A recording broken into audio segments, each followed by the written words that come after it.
All right, as you're watching our monologue, think about these three simple questions.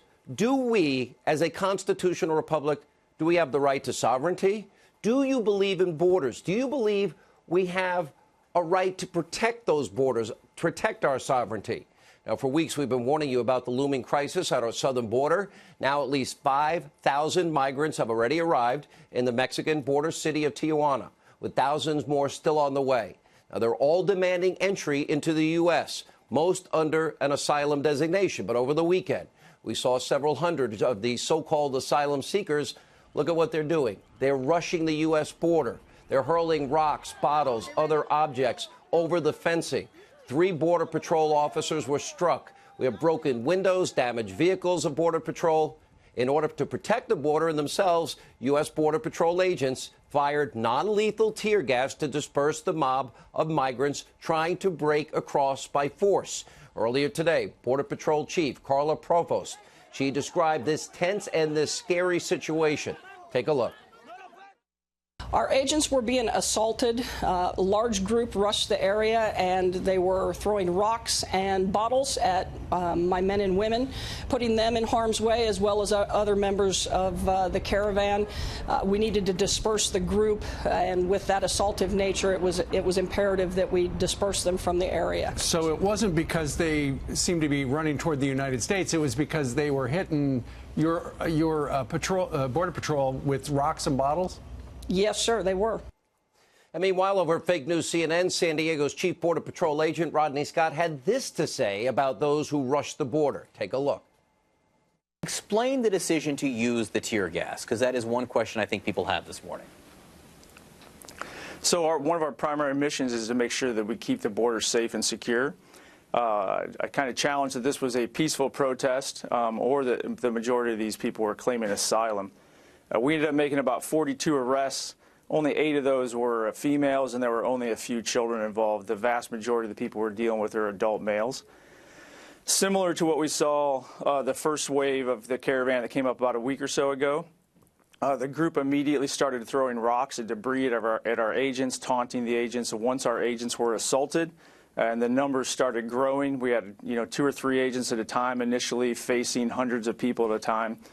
They deployed tear gas to protect themselves and to protect the border. If they were truly asylum seekers, they would have just walked up with their hands up and surrendered, and that did not take place. And just a few moments ago on the story, Chief Scott also had this to say about the migrants. Let's take a look. We took this caravan very serious from day one. It's like no caravan we've ever seen before.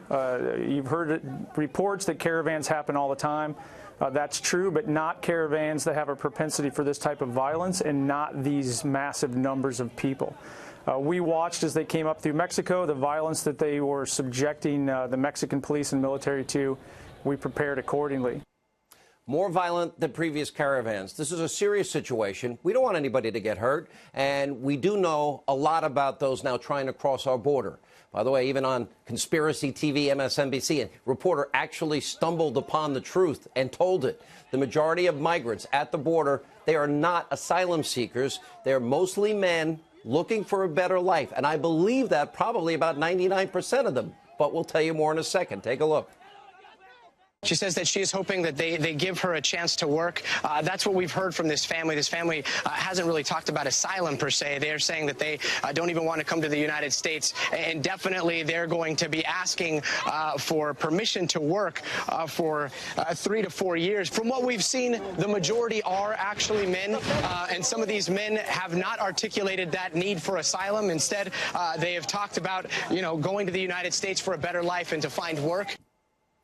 Border security should not be a partisan issue. While most individuals who try to immigrate into the U.S., I understand it. They come from countries, no opportunities, poverty, good, decent people. They want what we often take for granted. But it's not always the case. Bad people constantly trying to gain access into our country. I've been down to the border more than anyone else that I know in the media, about 13 times. I've witnessed illicit drug smuggling operations, drug warehouses, human trafficking, violent gang members arrested. I've sat through a briefing with then Governor Rick Perry, showed 642,000 crimes committed against Texans alone at the hands of illegal immigrants in just a 7-year period. This week, a suspected illegal immigrant charged with killing a Texas teacher during a hit-and-run incident. And according to the DHS, they've identified, along with Mexican officials, over 500 criminals that have infiltrated the migrant caravan. Bad people moving among those that want opportunity, those with criminal records, always actively trying to get into the U.S.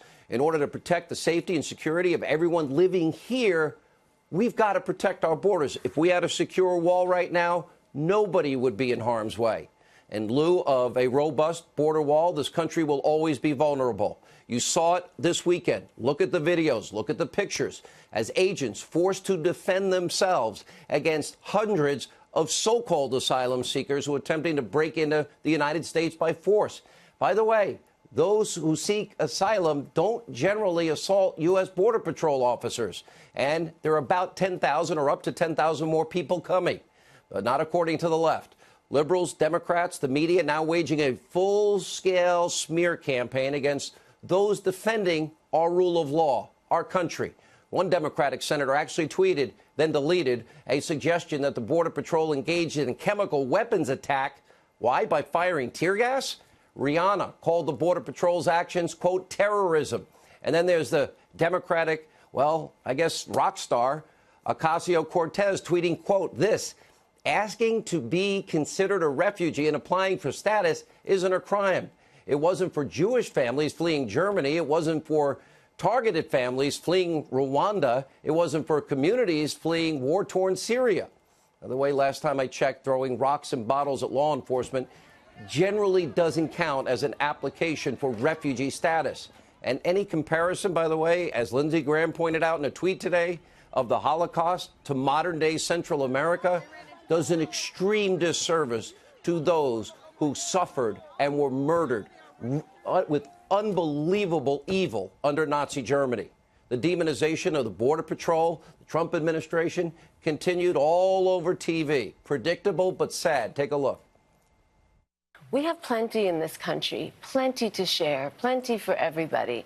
And I think we need to remember that the reason we're great is because of this melting pot of immigrants. There has got to be a pragmatic and compassionate answer here that does not involve tear gassing children. That is not who America is. Using tear gas in this situation does not seem justified. We are investigating the facts on the ground.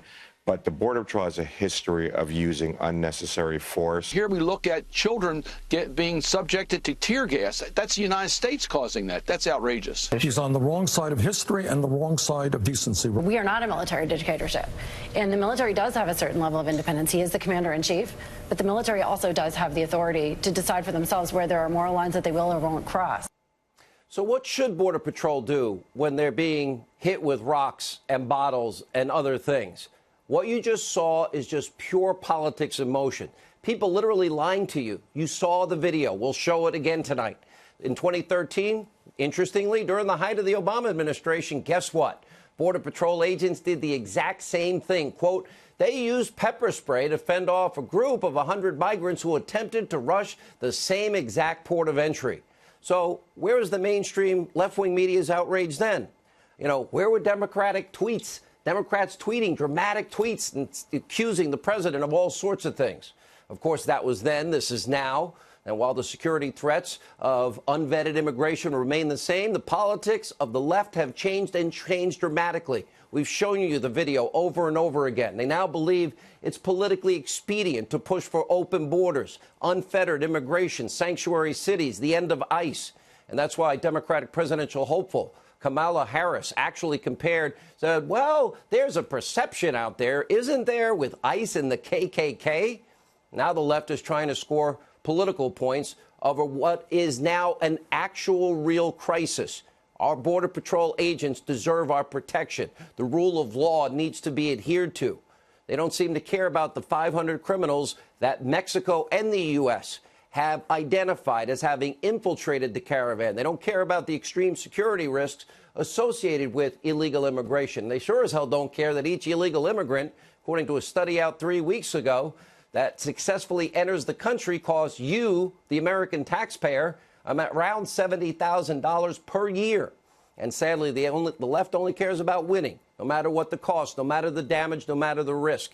They're not getting rocks hurled at them or bottles hurled at them. Clearly political. Sadly, this is just the beginning. Let me make a prediction.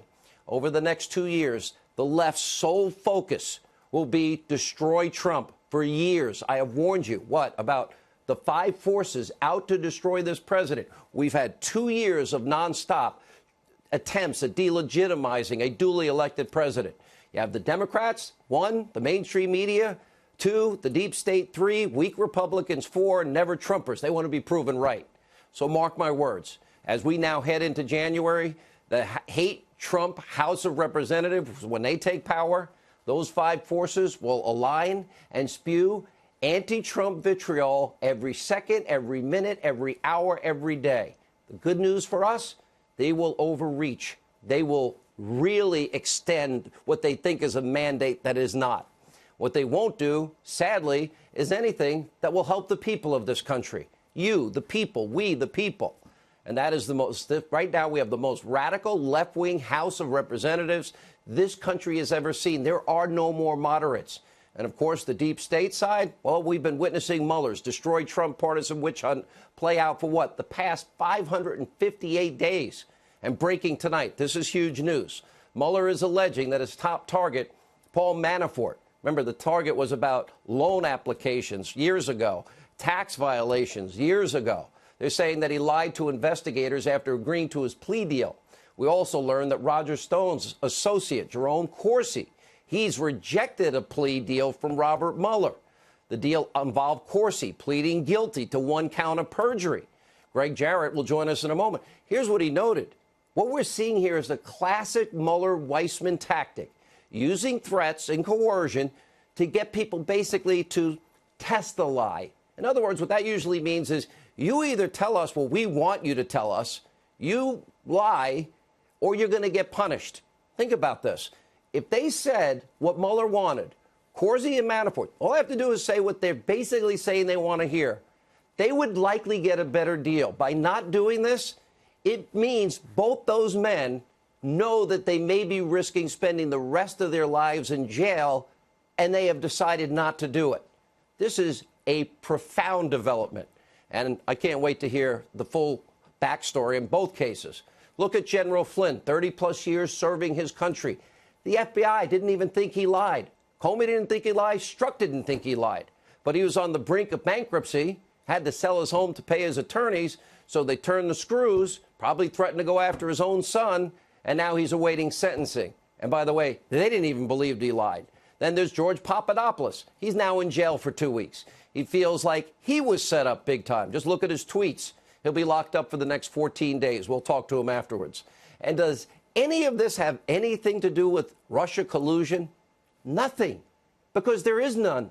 There is no Trump-Russia collusion. But we have been able to reveal on this program Clinton collusion. But if they cared about collusion, they certainly don't care about that, because if they did, they would look at surveillance abuse, unmasking abuse, leaking intelligence abuse, lying to FISA courts, and committing fraud upon the courts. They would look at the circular leaks of the phony dossier. They'd look at how the dossier was used to lie to the American people before the election and how Hillary paid for those Russian lies. They never told the FISA court this. No one seems to care in Mueller's office. Hillary's bought and paid for Russian lies. Now, this has literally become the biggest travesty of justice, a one-sided witch hunt that has no interest in truth or real Russia collusion. Hillary can pay for Russian lies. They don't care.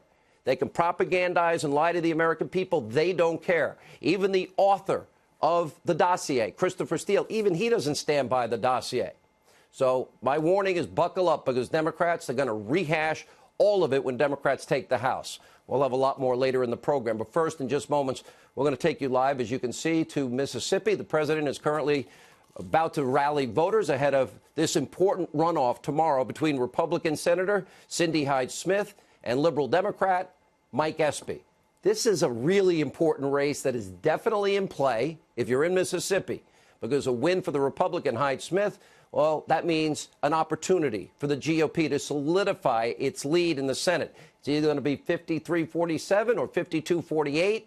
And remember, votes in the Senate are so important, especially when it comes to things like, confirming constitutionalists, originalist justices for the president to make important appointments like replacing Jeff Sessions. And you have Democrat Mike Espy, a far-left liberal, that clearly supports Chuck Schumer and the rest of his radical Democrats already in Washington. He's been dodged by many ethical questions stemming from his recent work, lobbying work for an alleged war criminal from the West African country, the Ivory Coast. Espy was also forced out of the Clinton administration back in '94 while under investigation for allegedly receiving improper gifts. While he was acquitted of the 30 felony charges, the independent counsel found a pattern of, quote, improper behavior. Now, regardless of what the mainstream media wants you to believe, this race is very simple. Hyde-Smith is a vote for the Trump agenda. That means confirming originalist justices. A vote for Espy is a vote for the swamp and Chuck Schumer. It's that simple. So, Mississippi, this race matters, and I hope you vote tomorrow.